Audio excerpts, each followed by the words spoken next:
welcome to the Mortal Kombat Minute, the podcast where we go through the 1995 action film Mortal Kombat one nightmarish minute at a time. I'm Phil Kasper. I'm Spanish from the Game Fix Show. And we are on minute number 3, which starts with a mummified Shang Tsung death face. That's the best that I can describe it. And it ends with Sonya busting through a crowd of metalheads.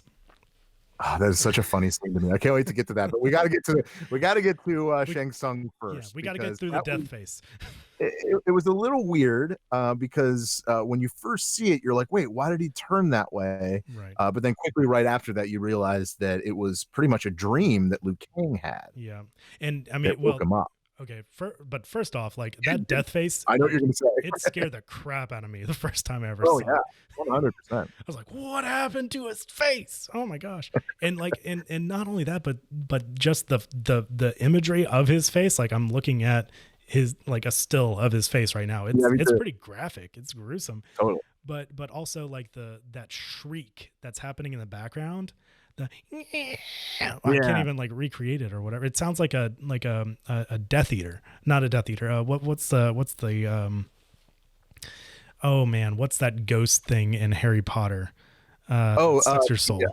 Yeah, I know what you're talking about. Yeah. Now, well, here, I have a little piece of audio. Ready? Okay. Yeah. So it's like a I don't know. It's like a high pitched squeal, but yeah.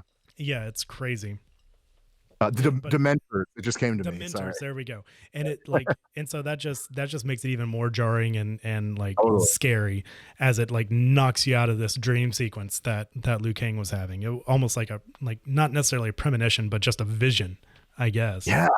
I was like, wow. And it's kind of funny because at this scene, I realized, I was like, wow, Liu Kang just learned that his brother was killed. I know, hear me out. Learned that his brother was killed through a dream. Right. I think that was my first like, wow, that was like insane.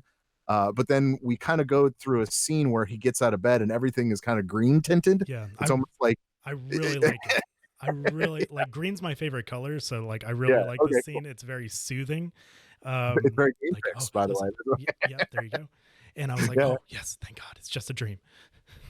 Yeah, and it definitely reminded me, at least it didn't remind me then, but now it reminds me of a, what are we talking, like Matrix. I couldn't think of the word. Yeah, it's like the Matrix, because that's how it really was filmed. Like everything had a green tint to it. So I'm like, maybe the Matrix took it from that one scene. I don't know. Maybe, because it is raining outside, so it is doing some cascading water droplets that are casting some pretty cool, freaky shadows on the wall.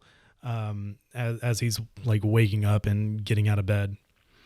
Well, let me describe the room real quick. So he's in this room that's completely cement, right? Yeah, it's cement walls, just bare cement walls. He hasn't really hung up too many photos, it looks like. No, it seems like his room is kind of in shambles. He has like running like his shoes, like tennis shoes are sitting on the floor there. Yep. He has like one barbell, which is kind of like random. Like, why does he have that one barbell? But I guess he works out, sure. His bicycle hanging up on the wall. Yeah. It's got the Seinfeld bicycle hanging from and then as he gets up in his underwear, can I add? Can we talk about that? I don't know. What, you don't sleep in your underwear, or do you just sleep in a buff? Like what? No, I definitely sleep in underwear, and that's for another episode altogether. But like it was just kind of, I guess you expect them to be wearing at least a shirt, but I guess it shows that he's a strong fellow in this case. He's a fit dude. And I think we all were in agreement that this is Liu Kang right off the bat, right? Oh yeah. Like, oh, Liu Kang. Okay, we got this, because there was no like. No overlay that's like Liu Kang. No. Like right. But keep going. One thing that I noticed that I didn't notice until I was actually like writing up the notes for this minute is that when he's walking over to the dresser, his bed is on a platform. I've seen beds like that. I'm like, what? I never noticed that in the entire like time of my life watching this movie over and over again. I never noticed that until actually analyzing this. I'm like, I would hate that. I would stub my foot like so many times getting into bed if that was like, he's a karate master, dude. Well, not karate, but you know what I mean. Yeah, Like he that's not going to scare him. yeah, I of don't course. But know. Maybe that's all he could afford, but whatever. maybe. But I'm glad you mentioned the dresser, or the armoire, whatever that's there. Yeah, the thing that He puts your clothes in. Yeah, right. Thank you. Well, he finally gets to it. Like he kind of walks over from the bed and he picks up a note, and then we learn that that dream wasn't the first time he learned that his brother was killed. Right. Because on this note, it happened to be a Western Union letter. Excuse me. I don't know then there. A Western Union letter. And you want me to read it? I can read it. Yeah. Okay. It said, Liu Kang, brother dead, return home, grandfather. And then just kind of, but before we keep going, if we get a better shot of the armoire and yes, we're definitely gonna talk about this. Oh yeah, sure. So because I was always curious, like what does Liu Kang do for a living? Because his backstory is, he abandoned the Shaolin monks and like went over to the United States to do his own thing, right. and looking at the armoire itself and things behind it and everything. There's like, I just noticed that there's like a boomerang. It looks like hanging on the cement wall behind everything. That's one weird thing that stands out to me. But I also see several like old timey cameras up near the top. It. That's exactly. So that's something that I noticed too. I was like, okay, so it would have to be that maybe he became a photographer. Maybe that was the one thing he wanted to do. Maybe he has a passion in that, although it never really said, but I can assume, at least in this case, that or he's a basketball player, because there's a basketball before too. Yeah. So, but I don't think that's maybe that's what he does to help, like just throw in his cardio instead of like running or something like that. Sure. But I mean, like the photography would be a good explanation, especially like I guess with the bike and everything, depending on what part of America he's in. Help him travel around pretty quickly, get scoops or whatever if he's taking shots for local newspapers or things like that.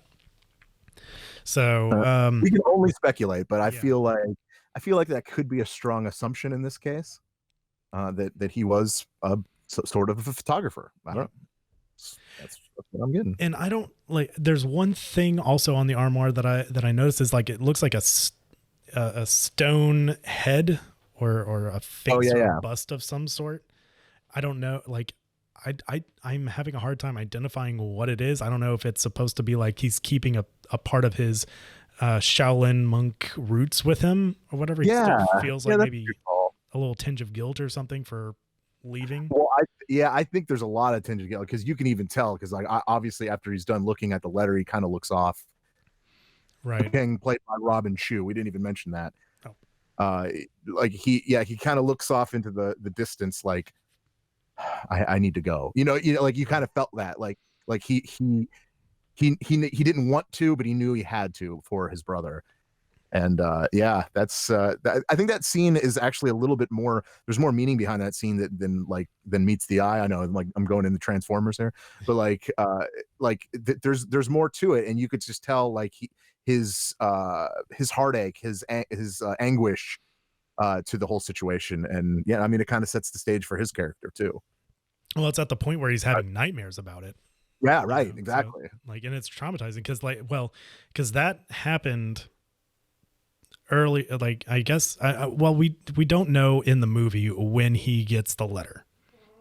And no, we don't. Yeah. And I was reading in the novelization that the Western Union guy actually delivers it to him. And he reads it like because in the novelization he has the nightmare of the fight that occurs. He's afraid that Chan is killed, and he wakes up, but he knows this is a dream. Then he gets delivered the letter. So he was having a premonition in the novelization. That's interesting. That would almost make that scene even more like impactful. Right.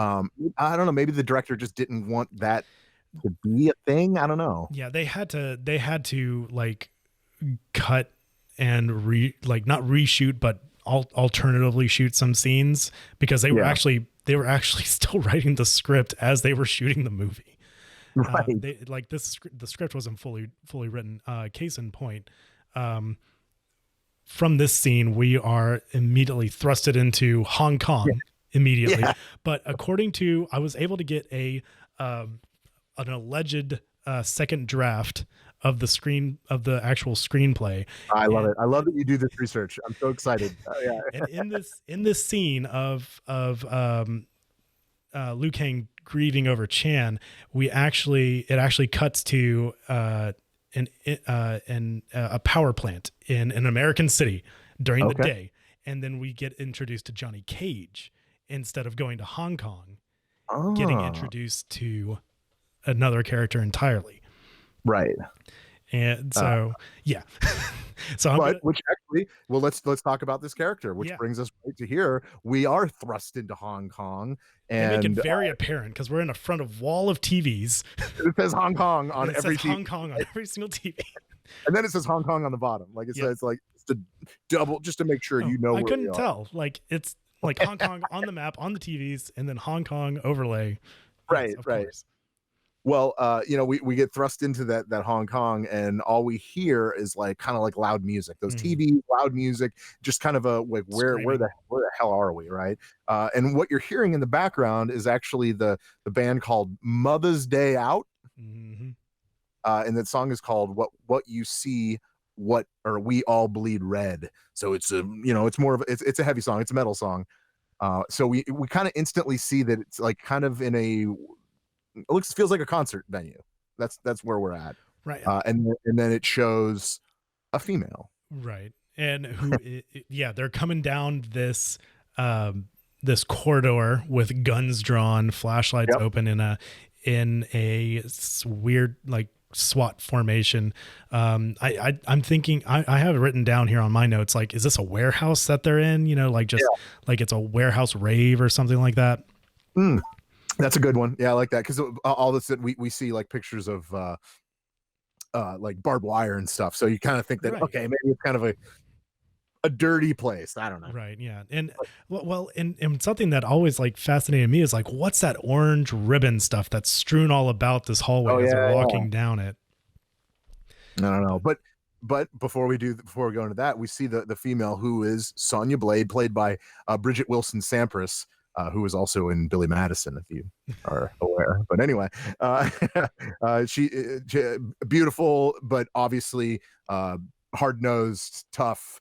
She's got a shotgun in her hand, right? Like, deadly. And we kind of already know. She means business. She definitely means business, and she is. It looks like, and then it kind of shows them she's with a couple of other people, and they're looking for someone. So you instantly get the feeling of like maybe she's a cop, right? Story, that she is. So go ahead if you want to keep going. I don't want to go too far. No, it's okay. So what I counted was they're in a team of 4. We got Sonya, and we got her new partner now, Jax. They're bantering back and forth. Like Sonya's Gregory McKinney in this movie. Yeah, I'm just gonna have you like read all the names. Yeah, that's fine. I got all those. Yeah. I am horrible with actor and actress names. You're fine. But yeah, so they're going back and forth. Sonya wants to make sure that the perimeter is secure. Jack says, lock down tight. Trust me, Sonya. And I love the line that Sonya then says next. I trust one person on this planet, Jax. You're talking to her. Like, of course. It's just so cliche, but like totally. Like still like it sets the tone of like where her mindset is. Like she has one objective in mind, and it like she needs to get this target, and she wants Kano, no one else. Just her. I have like just one little factoid about this. Sure. When we're walking down the corridor. So it sounds like it's like a metal like club or whatever, but in the novelization of the movie, it's actually a techno club instead. Oh, okay. So it's supposed to be a techno club. It's kind of a metal song, but all right. I know, but that makes sense. It's almost like Blade. There was always like dun dun dun dun dun dun dun dun dun dun. It's all right, exactly. Especially in the 90s, that was like a big thing then. Yeah, like this movie and Blade are definitely a couple of films that got me into techno for sure. Totally, I understand that. But I want to point out, I love Sonya going through and just hitting every fan, like just get out of my way. But she's hitting him with the shotgun. If you know. Metal shotgun, yeah, just multiple assault and battery charges happening as she's walking through. Like you can hear them. They're pretty forceful too. Oh yeah. Oh, absolutely. Oh man. That's so good. Oh, That's so good. I guess that brings us to the end of this episode. Moo-hoo. Yeah. Yeah, because I'm out. I'm all out of notes. Nothing else. Yeah, I think that pretty much covers it. If you're keeping up with us, yeah, this is I'm actually having a lot of fun with this. So yeah, let's keep this going. Me too. And yeah, we have we have 98 episodes to go. Because yeah, there we go. This is number 3. We're in this for the long haul. Right. You and everyone listening, we are in this together. You understand? Together. But that does it for this minute. I'm Phil Kasper. I'm Spanish. And we'll see you next time on the Mortal Kombat Minute.